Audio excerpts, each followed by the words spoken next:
les qui tu veux, ils n'investissent pas leur capital. Et s'ils investissent leur capital, ça ne représente même pas le plus gros de leurs revenus. Donc, c'est d'avoir des investisseurs, d'investir leur capital et de gagner une partie de la performance que tu leur génères. Ça s'appelle C'est la ça. performance fee ou les frais de performance, peu importe. Là, déjà, si tu as un investisseur sérieux au-dessus de 200 000, au-dessus de 1 million d'euros, si tu lui proposes quelque chose qui fait plus de 5% par mois, il ne va jamais rentrer. Parce qu'ils le savent, que c'est déjà considéré comme extrêmement agressif.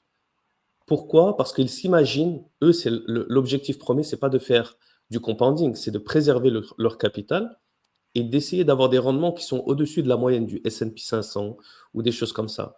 Donc, ils s'imaginent dans la plus grande folie des marchés, volatilité des marchés, que potentiellement tu peux atteindre 10% de ton objectif mensuel, donc si en drawdown.